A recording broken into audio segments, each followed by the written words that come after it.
사람이 이 세상을 살아가는 데는 두 가지 길이 있습니다.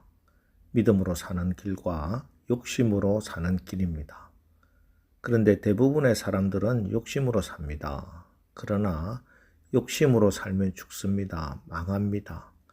욕심이 잉태하면 죄를 낳고 죄가 장성하여 사망을 낳기 때문입니다.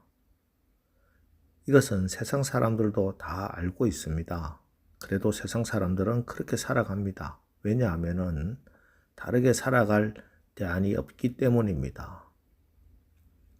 여기서 믿음은 내가 믿고 싶은 것, 자기 신념을 열심히 믿는다는 것이 아니기 때문입니다. 이것은 또 다른 욕심으로 사는 모습일 뿐입니다. 성경이 말씀하는 믿음은 하나님을 믿는 것입니다. 하나님의 인격과 성품, 그리고 하나님이 하신 그 일을 전인격적으로 네, 그렇습니다 하고 긍정하고 받아들이는 것. 그래서 내 뜻대로 살지 않고 하나님의 뜻대로 사는 것. 내 욕심을 이루기 위해서 사는 것이 아니라 하나님의 뜻을 이루기 위해서 사는 것. 그게 믿음으로 사는 것입니다. 이렇게 믿음으로 살면 내 능력으로는 도저히 꿈도 꾸지 못한 일이라도 하나님의 능력으로 현실이 되는 것. 이것이 믿음의 삶입니다. 그런데 문제는 이 믿음이 눈에 보이질 않는다는 겁니다. 눈에 보이는 현실은 하나님의 약속과 하나님의 말씀과는 늘 정반대인 것 같습니다. 믿음으로 살다가는 죽을 것 같습니다.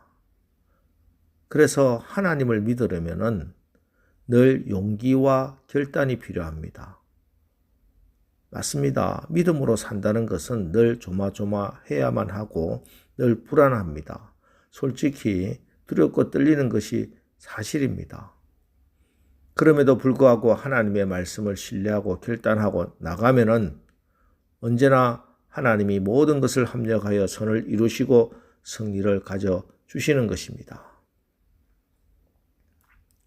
오늘 우리가 읽은 이 본문의 시대적 배경은 기원적 735년입니다. 기원전 735년에 고대 근동의 패권은 아수르가 가지고 있었습니다.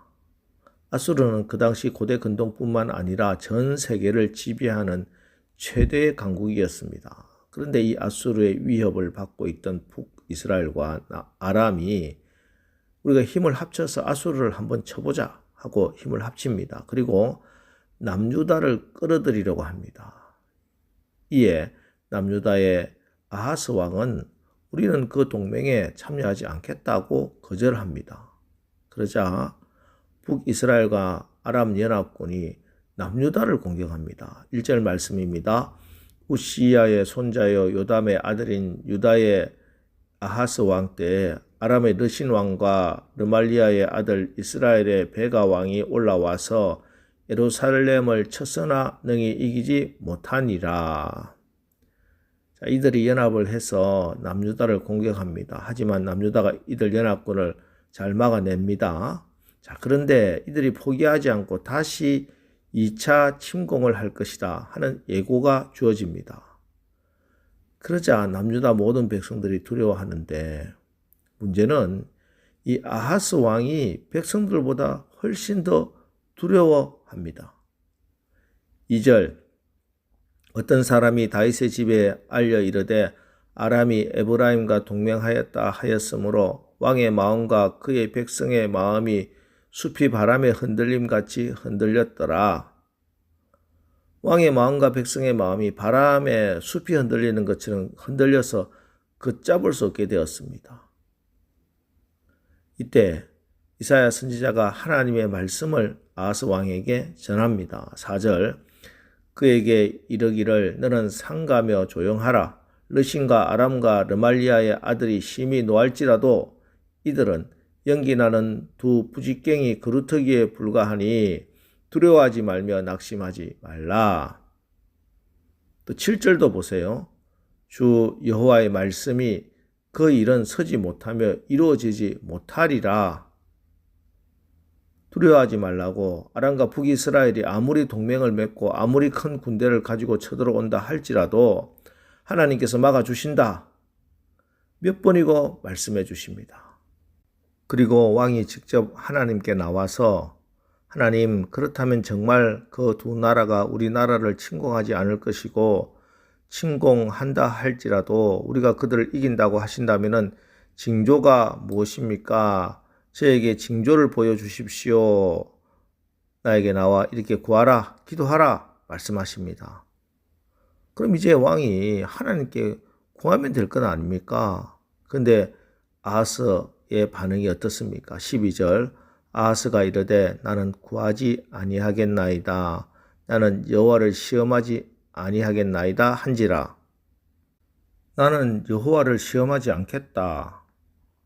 언뜻 보기에는 믿음이 좋은 말처럼 보입니다. 그러나 이건 믿음이 없는 아하스의 핑계에 불과한 것입니다.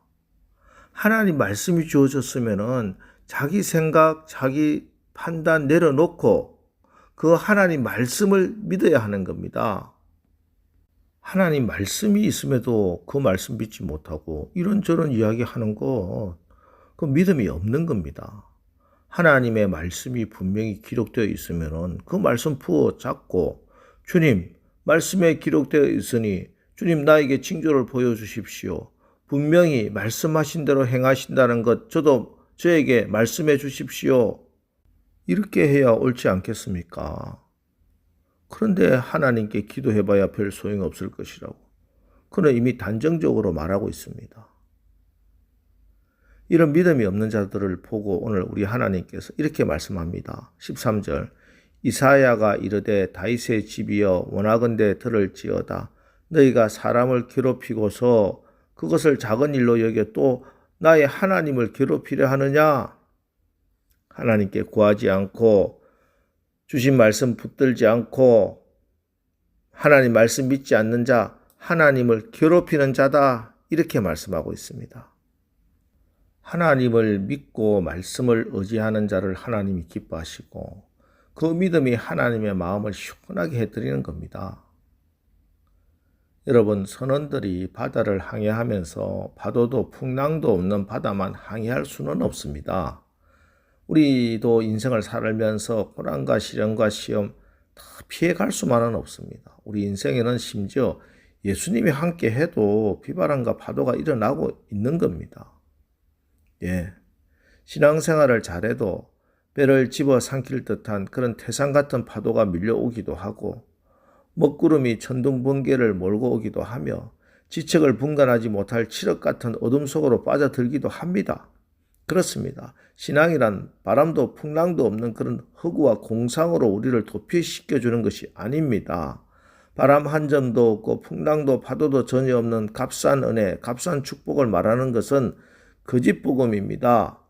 신앙이란, 믿음이란 우리의 인생의 바다에, 신앙의 바다에 풍랑이 일어나지 않는 것이 아니라 항해를 시작하는 선원이 저 바다에 파도가 있을지라도 파도를 직면하고 그 파도를 뚫고 항해하는 것처럼 지금 우리 현실에 일고 있는 그 광풍과 파도를 하나님 한 분만 의지하고 하나님의 능력으로 그 파도를 통과하여 하나님이 목적하신 그 항구에 도달하도록 우리를 인도하시는 능력입니다.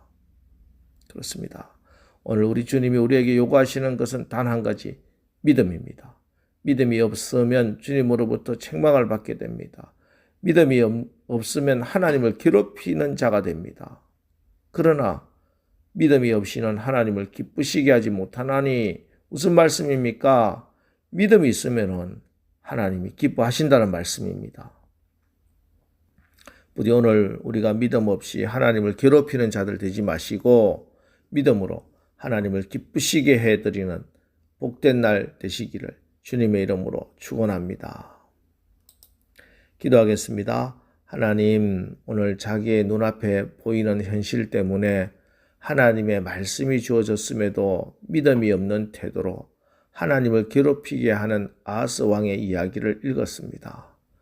다시 한번 부족한 우리의 믿음을 하나님 앞에 내려놓고 기도합니다. 우리가 아하스처럼 믿음이 없어 하나님을 괴롭게 하는 사람 되지 않고 믿음으로 하나님을 기쁘시게 하는 주의 종들 되게 하옵소서. 오늘 이 새벽 기도가 믿음으로 드리는 기도가 되게 하시고 우리의 믿음을 위해 기도하여 주님의 크신 은혜를 입는 오늘 하루 승리의 날이 되게 하옵소서. 예수님의 이름으로 기도합니다. 아멘. 자, 이제 오늘 말씀을 붙들고 주여 오늘도 우리가 믿음으로 기도하고 믿음으로 살아 하나님의 기쁨이 되게 하옵소서. 오늘 말씀 붙들고 우리 합심해서 기도하고 나가겠습니다. 우리 기도하겠습니다.